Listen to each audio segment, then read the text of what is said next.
Méditation de la communauté des disciples du Christ vivant en ce mardi de la 18e semaine du temps ordinaire, année liturgique C. Première lecture. Lecture du livre des Nombres au chapitre 12, les versets 1 à 13. En ces jours-là, parce que Moïse avait épousé une femme éthiopienne, sa sœur Myriam et son frère Aaron se mirent à le critiquer. Ils disaient: « Le Seigneur parle-t-il uniquement par Moïse? Ne parle-t-il pas aussi par nous ?» Le Seigneur entendit. Or, Moïse était très humble, l'homme le plus humble que la terre ait porté.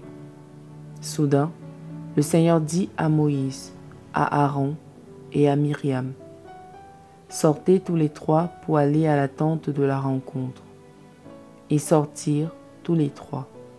Le Seigneur descendit dans la colonne de nuée et s'arrêta à l'entrée de la tente. Il appela Aaron et Myriam. Tous deux s'avancèrent et il leur dit: « Écoutez bien mes paroles. Quand il y a parmi vous un prophète du Seigneur, je me fais connaître à lui dans une vision. Je lui parle dans un songe.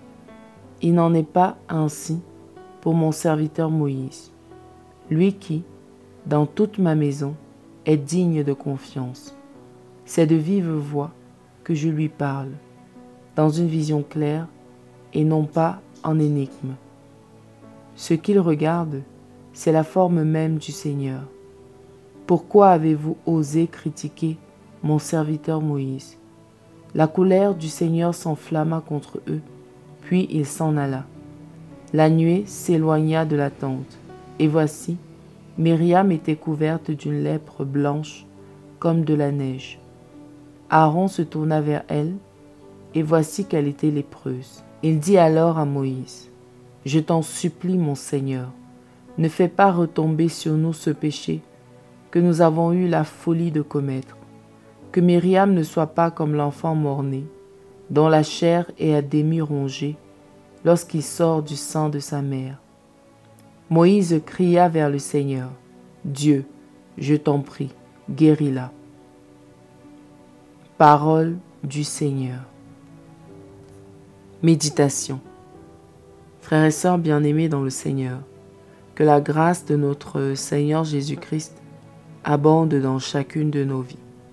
Aujourd'hui, le texte de la première lecture nous met face à un défaut qui a été institutionnalisé et vulgarisé, celui de la critique facile, de la recherche du moindre petit mal chez l'autre pour le dénigrer.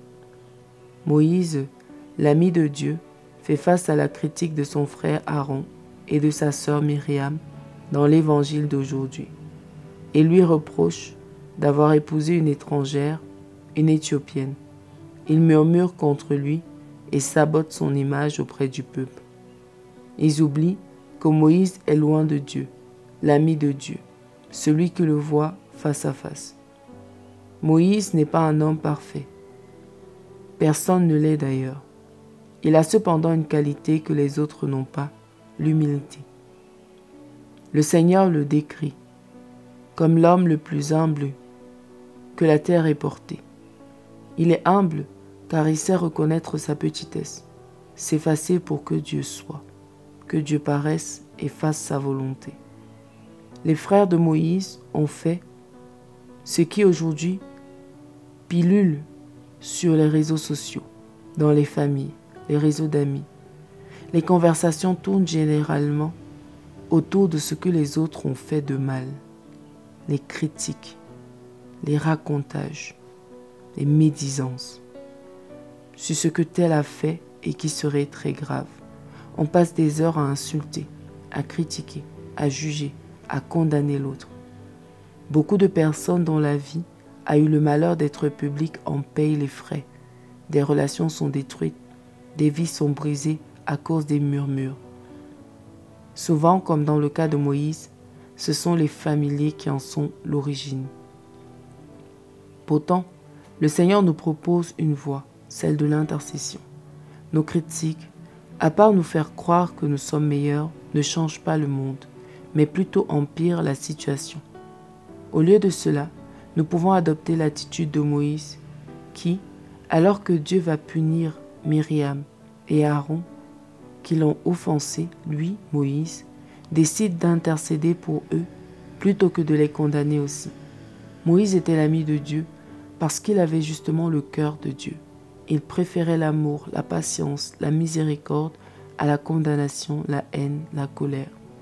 C'est une voie pour nous aujourd'hui, prier pour l'autre, que Dieu l'aide à changer, plutôt que de colporter des rumeurs sur l'autre.